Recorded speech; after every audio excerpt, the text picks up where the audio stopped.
மனம் கவர்ந்த பாடல்கள் அடங்கிய keypad Carvaan mobile.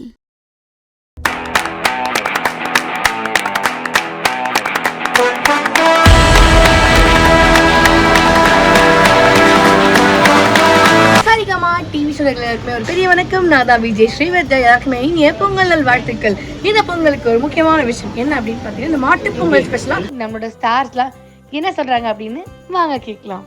இலக்கியமா happy Mattu Pongal. Happy Mattu Pongal wishes to you as well.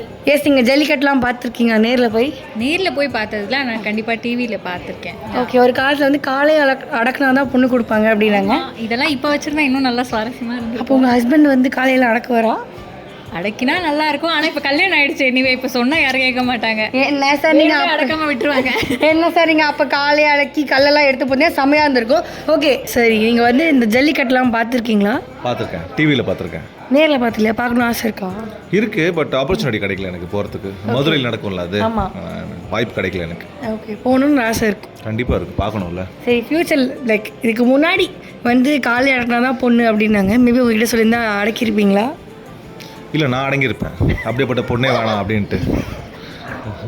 வயசோ எதுக்கு அதை போய் அடக்கி நான் பொண்ணு அடையிறதுக்கு, நான் அடிபட்டு எனக்கு தான் ஆகிறதுக்கா? வேணாம், அப்படியாப்பட்ட ஒரு விபரீதமே வேண்டாம், அப்படியாப்பட்ட பொண்ணே வேணாம். அது நான் சிங்கிளாகவே இருந்துருவேன் ஆமாம் அப்படிங்களா? ஆமாம், கை காலோட. வேற மாதிரி கௌதம். நீங்கள் மாட்டு பொங்கல்லாம் வந்து செலிப்ரேஷன்லாம் பண்ணியிருக்கீங்களா? செலிப்ரேஷன்னா என் வீட்டில் டிவி பார்க்குறது தான். அப்புறம் சாப்பிடுவேன் நல்லா.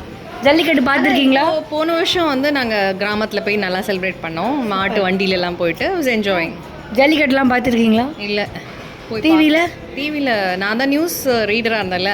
ஜல்லிக்கட்டு லைவ் போகிற வரைக்கும் நானும் லைவ்லேயே இருப்பேன். அதனால் இட் வாஸ் நைஸ்.